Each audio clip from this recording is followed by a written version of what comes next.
Good evening बच्चों। देखो बच्चों, अपने इतिहास में 12वां जो चैप्टर है औपनिवेशिक शहर, इस चैप्टर की अपने चर्चा कर रहे थे और 2 क्लास अपनी हो चुकी है।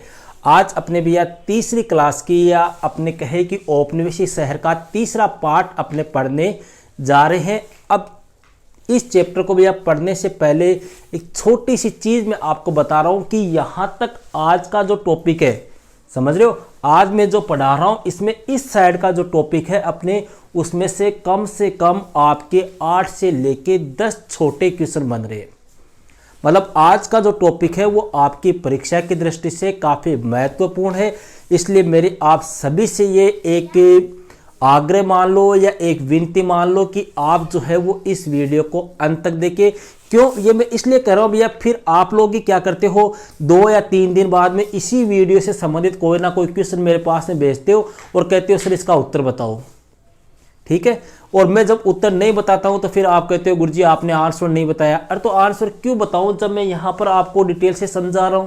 यहां पर ही आप समझ लो, आपकी कोई दिक्कत ही नहीं आएगी। मैं बार बार एक चीज कह रहा हूं भैया, मैं जितनी भी क्लास ले रहा हूं सारे में आपको डिटेल से अच्छी तरह से समझा रहा हूं, आपको नोट्स लिखा रहा हूं, आपको मोस्ट क्वेश्चन उपलब्ध करा रहा हूं। उनको आप तैयार कर लो, ये आपके लिए बहुत है। अगर ईमानदारी से आपने इतना पढ़ लिया, इतना आपने तैयार कर लिया, तो आपकी एग्जाम की दृष्टि से ये आपके लिए बहुत है। लेकिन इसको कम से कम ईमानदारी से तैयार करो।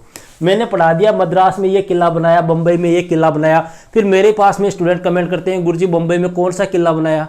अरे तो अब इसका आंसर मैं कितनी बार दूंगा जब मैंने यहां पर आपको बता दिया है, समझ रहे हो। तो थोड़ा सा इनको आपको ध्यान रखना है। अब बात करते हैं अपने आज की क्लास की। देखो भैया, क्लास स्टार्ट करने से पहले आज का जो क्वेश्चन है जिसका आंसर आपको कमेंट बॉक्स में देना है, क्वेश्चन ये है कि 5वीं रिपोर्ट, ठीक है, पढ़ा है मैंने आपको, पढ़ाया हुआ है अच्छी तरह से, क्या है 5वीं रिपोर्ट।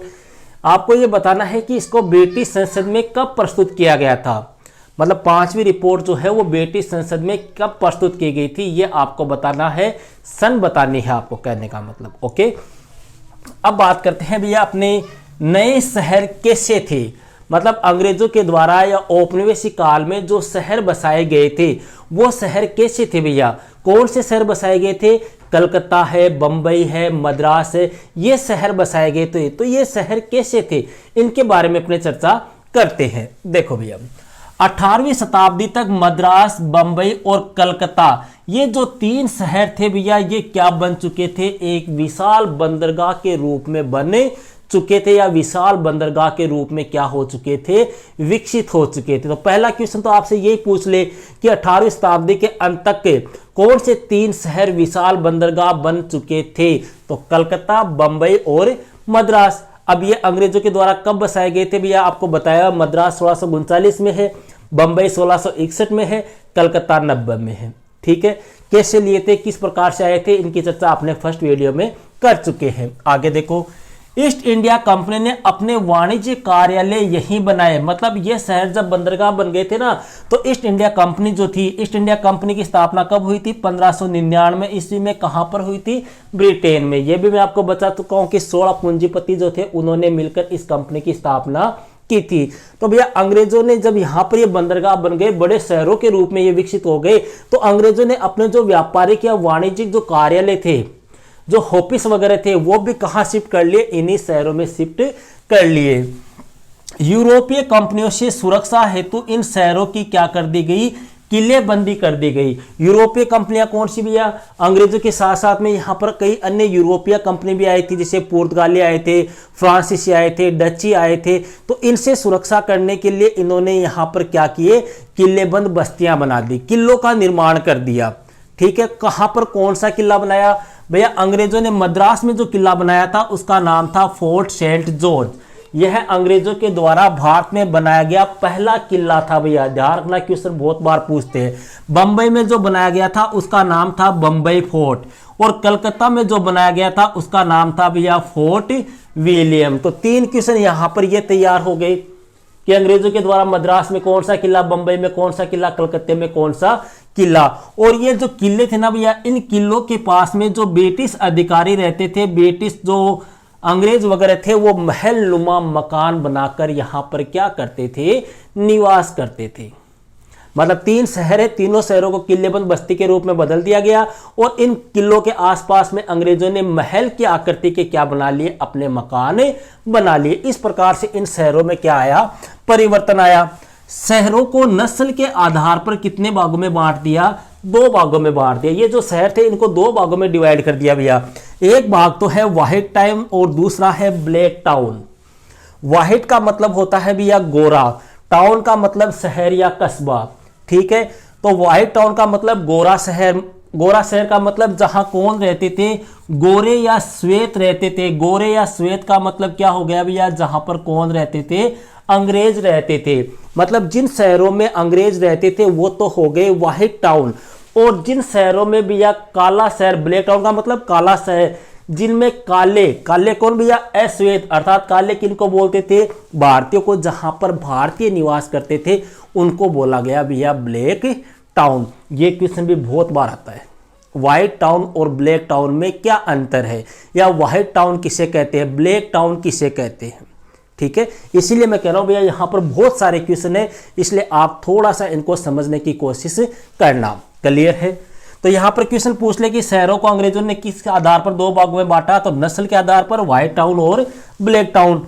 फिर भैया इसी समय भारत में 2 औद्योगिक शहर भी थे।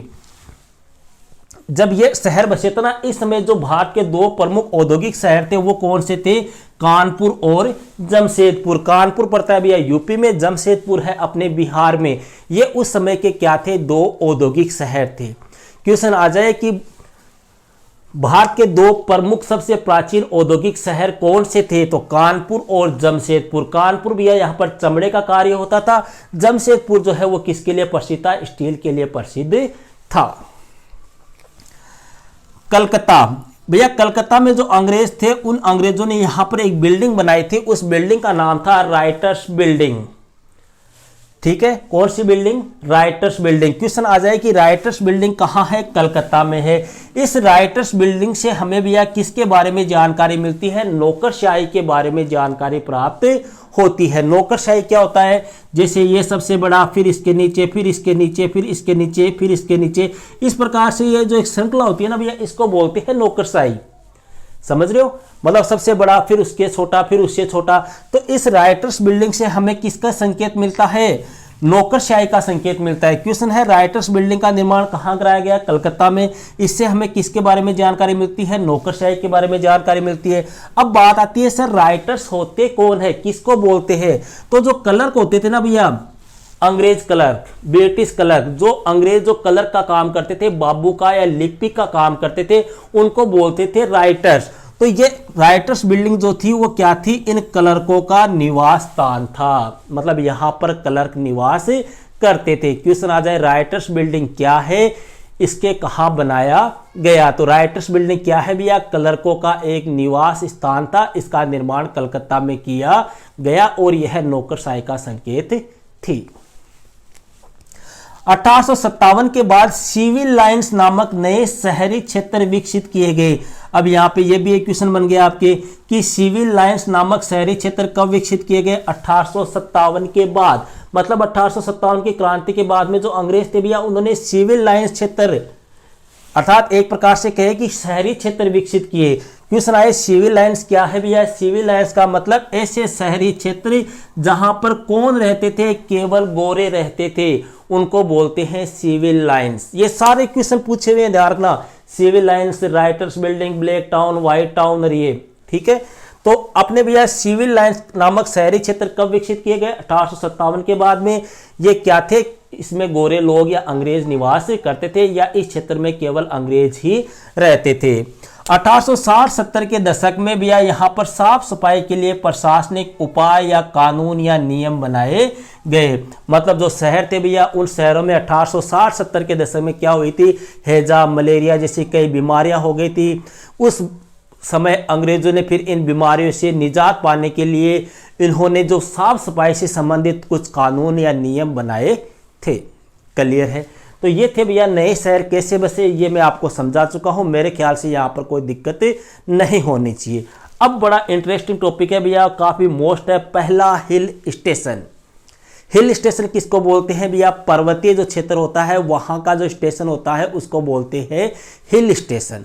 अब अंग्रेज जो थे भैया, अंग्रेजों ने भारत में आने के बाद में 2-3 2-3 हिल स्टेशन का निर्माण करवाया था। अब यहां पर क्वेश्चन ये आता है कि अंग्रेजों के द्वारा हिल स्टेशन का निर्माण क्यों करवाया गया, हिल स्टेशन किस लिए उपयोगी थे, पहला हिल स्टेशन कहां बसाया गया, दूसरा कहां बसाया गया, तीसरा कहां बसाया गया। तो देखो भैया, हिल स्टेशन क्यों बनाए गए थे? सैनिकों को ठहराने के लिए, सीमा की निगरानी करने के लिए और शत्रु पर हमला करने के लिए। अरे जैसे मान लो ये कोई पर्वत है, ठीक है, इस प्रकार से ये पर्वत हो गया, यहां पर स्टेशन बना दिया, यहां पर सैनिक रहते थे भैया, ठीक है, यहां पर सैनिकों को ठहरा दिया जाता था, किस लिए? और सीमा की निगरानी करने। अब पर्वत के ऊपर से आप देखते हो कई बार गांव में या कहीं पे भी आप कभी पर्वत पे गए हो तो पर्वत से हमें उस आसपास का पूरा इलाका साफ साफ नजर आता है या नहीं आता?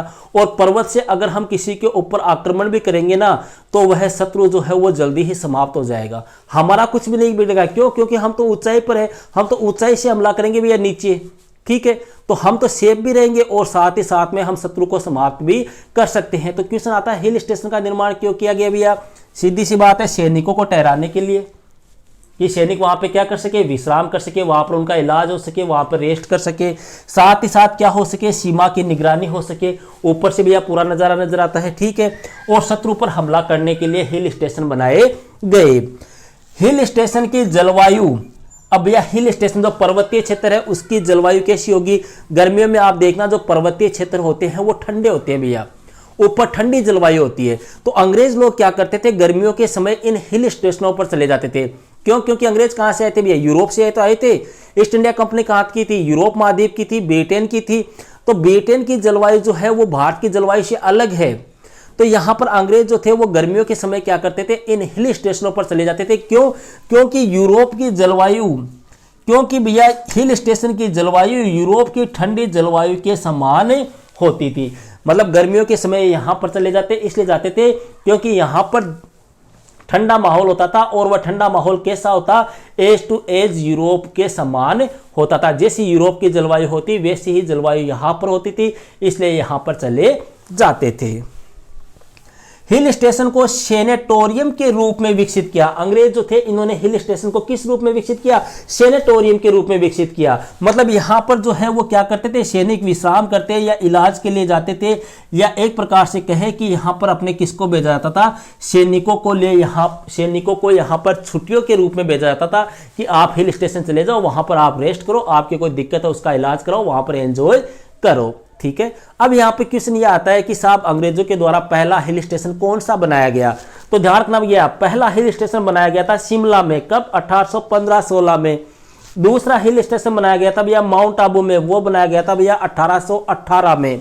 और तीसरा हिल स्टेशन है वो बनाया गया था 1835 में, कहां पर? दार्जिलिंग में। तो ये 3 हिल स्टेशनों के नाम आपको क्रम से ध्यान रखने हैं। क्लियर है यार? तो कोई दिक्कत नहीं है। अब बात करते हैं भैया अपने नए शहरों में सामाजिक जीवन, मतलब ये नए शहर बस गए, अब यहाँ के जो सामाजिक जीवन था उस सामाजिक जीवन में क्या परिवर्तन आया, वहाँ के लोगों में, वहाँ के रहन सहन में, वहाँ के चाल चलन, फर्ताए, रीति रिवाज, महिलाएं, उनमें क्या परिवर्तन आया, क्या सुधार आया, उनके ऊपर चर्चा करते हैं। देखो भैया पहला परिवर्तन तो यह आया कि यहाँ पर यातायात के साधनों का क्या हुआ, विकास हुआ। पहले यातायात के साधन नहीं थे, लेकिन जैसे ये नए शहर बसाए गए, इन नए शहरों का विकास हुआ, तो नए शहरों का विकास होने के साथ में यहाँ पे यातायात के साधनों का भी विकास होने लग गया।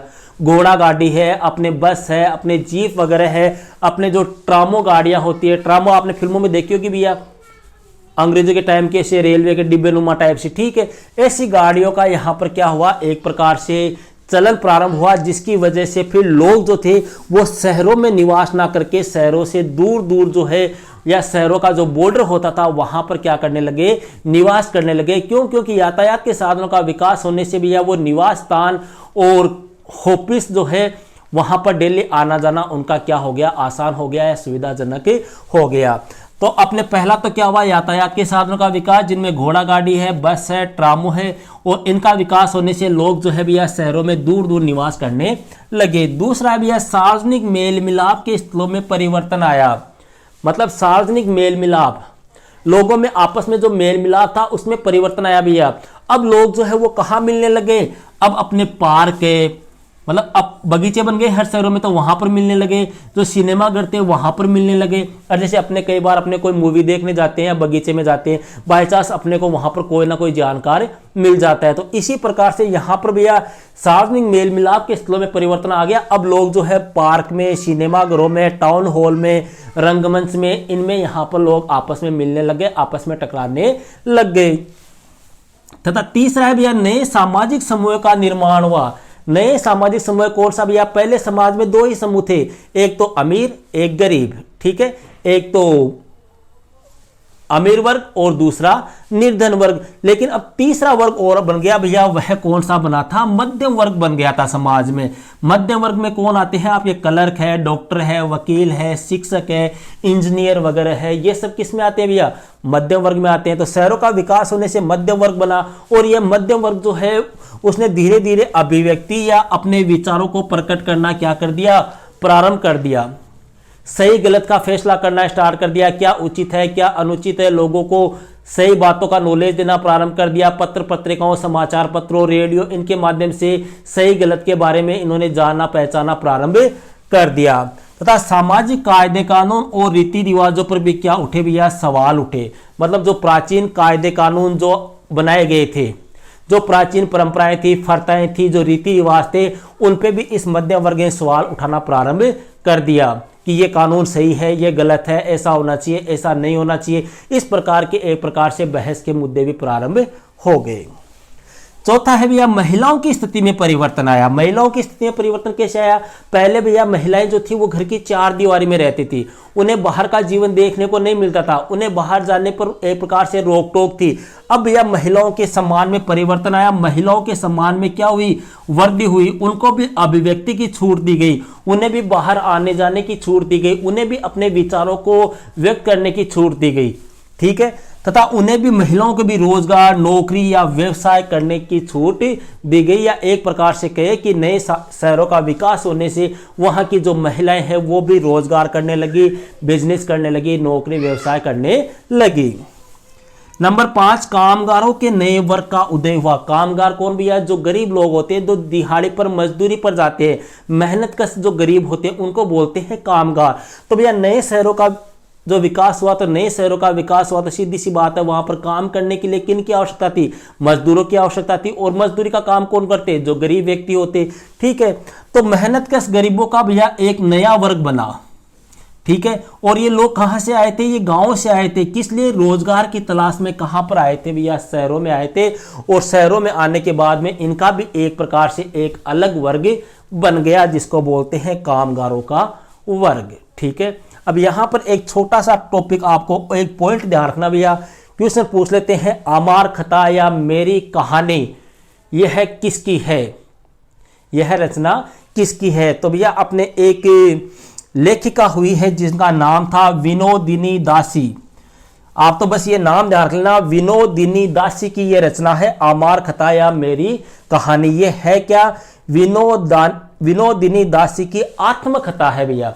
मतलब इन्होंने अपने स्वयं के बारे में लिखा है, किसमें, आमार खता में। विनोदिनी दासी का जन्म 1863 में हुआ, 1941 में इनकी मृत्यु हो गई। ये इनकी क्या है, आत्मकथा है। इनको किस लिए याद किया जाता है भैया, इनको इसलिए याद किया जाता है क्योंकि औरतों के सामने या महिलाओं के समक्ष जो भी समस्याएं आई, उन समस्याओं को सुलझाने के लिए, उनका समाधान करने के लिए इसी विनोदिनी दासी ने आवाज उठाई थी, ठीक है भैया। तो ये थी अपनी आज की क्लास। मेरे ख्याल से आपके समझ में आया होगा। अगर फिर भी किसी प्रकार की आपके कोई प्रॉब्लम हो तो आप कमेंट बॉक्स में मुझे मैसेज कर सकते हो या टेलीग्राम पे मुझे मैसेज कर सकते हो। अब आप कॉपी निकालो और हेडिंग लगाओ भैया, नए शहर कैसे थे, नए शहर कैसे थे, और इसमें लिखो नए शहर कैसे थे। लिखो भैया 18वीं सदी तक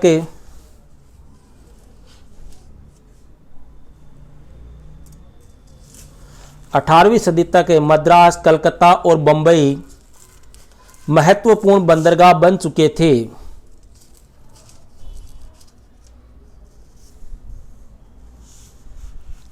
महत्वपूर्ण बंदरगाह बन चुके थे।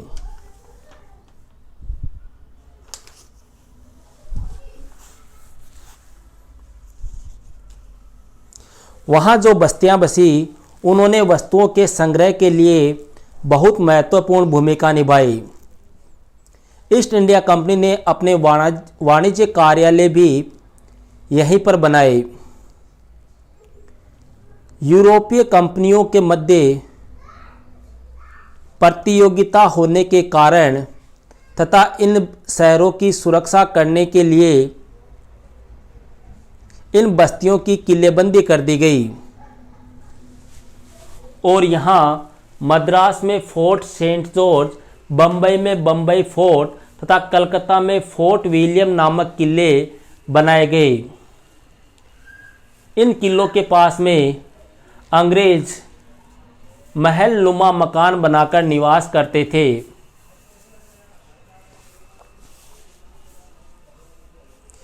इन शहरों को अंग्रेजों ने नस्ल के आधार पर दो भागों में बांट दिया। नंबर 1 वाहिद टाउन। वाहिद टाउन इसमें लिखो, इसे गोरा शहर भी कहते हैं। गोरा शहर इसलिए कहते हैं क्योंकि यहाँ पर गोरे या श्वेत या अंग्रेज रहते थे। Number 2 black town. इसे काला शहर भी कहते हैं। इसे ब्लैक टाउन इसलिए कहा जाता है क्योंकि यहाँ पर काले ओब्लिक अश्वेत ओब्लिक भारतीय रहते थे।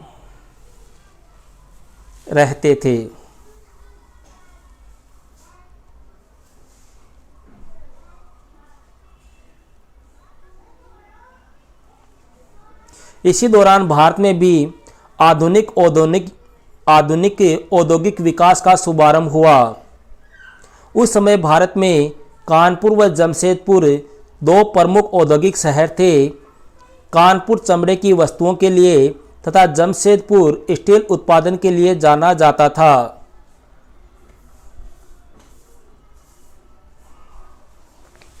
आगे लिखो, कलकत्ता में स्थित राइटर्स बिल्डिंग ब्रिटिश शासन में नौकरशाही के बढ़ते कद का संकेत था। यहाँ राइटर्स का मतलब क्लर्कों से था, अर्थात राइटर्स बिल्डिंग क्लर्कों का निवास स्थान थी। 1857 के बाद सिविल लाइन्स नामक नए शहरी क्षेत्र विकसित किए गए जहाँ पर केवल गोरे ओब्लिक अंग्रेज रहते थे। 1860-70 के दशक में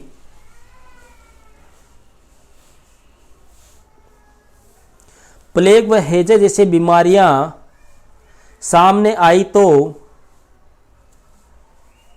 अंग्रेजों ने साफ सफाई के लिए कड़े प्रशासनिक उपाय ओब्लिक कानून लागू किए। अब हेडिंग लगाओ भैया, पहला हिल स्टेशन। और यहाँ पर एक क्वेश्चन भी कर लेना आप। हिल स्टेशन को विकसित करने, देखो यहाँ पे क्वेश्चन क्या पूछते हैं, हिल स्टेशन को विकसित करने के पीछे अंग्रेजों का मुख्य उद्देश्य क्या था। तो यहाँ पर लिखो, हिल स्टेशन से तात्पर्य पर्वतीय स्टेशन से है। हिल स्टेशन का तात्पर्य पर्वतीय स्टेशन या पर्वतीय शेरगाह भी कर सकते हो आप। पर्वतीय शेरगाह मतलब जहाँ पर लोग शेयर करने के लिए, घूमने के लिए, एंजॉयमेंट करने के लिए जाते हैं। ठीक है, से है। इसमें लिखो, अंग्रेजों ने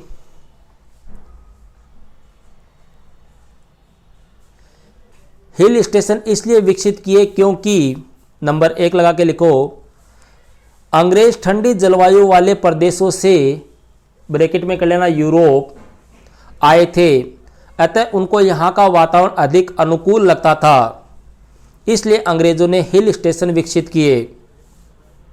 नंबर 2, सामरिक दृष्टि से हिल स्टेशन मैदानों की अपेक्षा अधिक सुरक्षित स्थान होते थे। नंबर 3, सैनिकों को ठहराने, सीमा की निगरानी करने तथा शत्रु पर हमला करने के लिए हिल स्टेशन विकसित किए गए।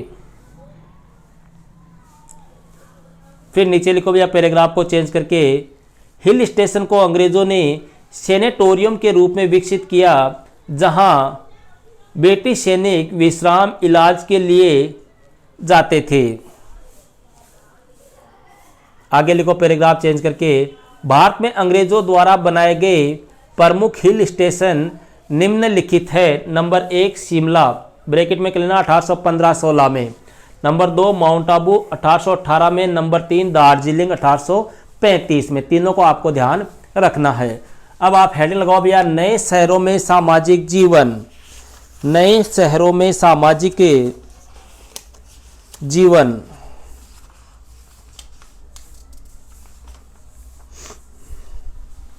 इसमें लिखो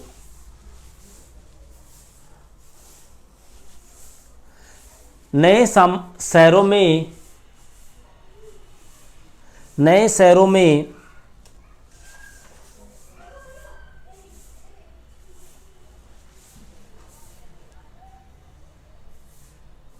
जो सामाजिक जीवन था उसको देखकर दांतों तले अंगुली दब जाती थी, क्योंकि वहां चरम संपन्नता और गहन गरीबी दोनों के दर्शन एक साथ होते थे।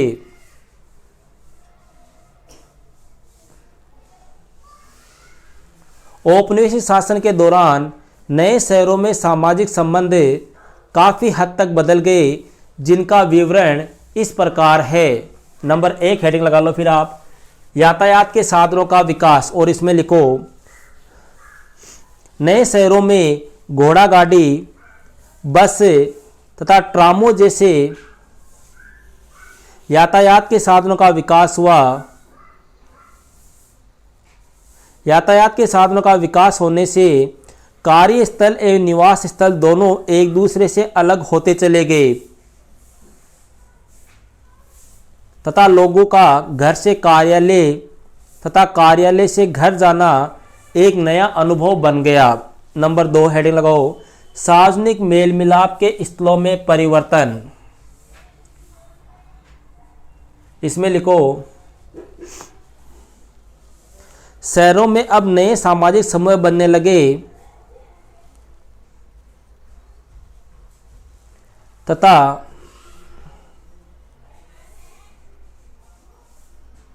अब लोग सार्वजनिक पार्क, टाउन हॉल, रंगमंच और सिनेमा घरों में आपस में मिलने लगे। नंबर 3 नए सामाजिक समूह का निर्माण। इसमें लिखो सभी वर्गों के लोग बड़े शहरों में आने लगे तथा वहां एक मध्यम वर्ग का उदय हुआ, जिसमें क्लर्क, डॉक्टर, वकील, शिक्षक, इंजीनियर सम्मिलित थे। शिक्षित होने के कारण ये समाज और सरकार के बारे में समाचार पत्रों, पत्रिकाओं एवं सार्वजनिक सभाओं में अपना मत व्यक्त कर सकते थे तथा सामाजिक रीति रिवाज, कायदे कानून एवं तौर तरीकों पर सवाल उठने लगे थे। नंबर 4 महिलाओं की स्थिति में परिवर्तन। इसमें लिखो नए शहरों में महिलाओं के लिए नए अवसर उपलब्ध थे। अब महिलाएं घर की चार दीवारी में नहीं रहती थी, वे भी रोजगार, नौकरी, व्यवसाय जैसे कार्य करने लगी।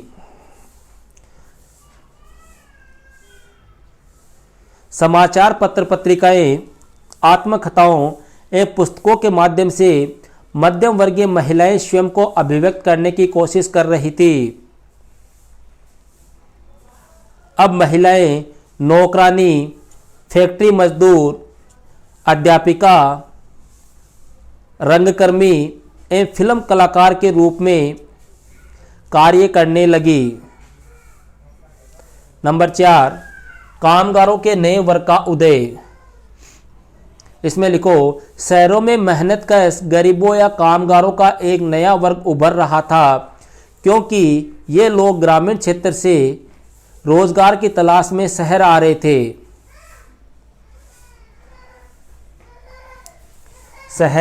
थे। ठीक है भैया, ये टॉपिक अपना कंप्लीट हो गया। अब एक आप पॉइंट लिख लो, आमार खता ब्रैकेट में, ये अलग ही पॉइंट है, ठीक है, इस प्रकार से आप पॉइंट लगा के लिख लो। आमार खता ब्रैकेट में लिख लो, मेरी कहानी विनोदिनी दासी की आत्मकथा है। बस इतना ही आपको करना है, बाकी चर्चा करते हैं भैया नेक्स्ट वीडियो में। ओके भैया, दैट्स ऑल।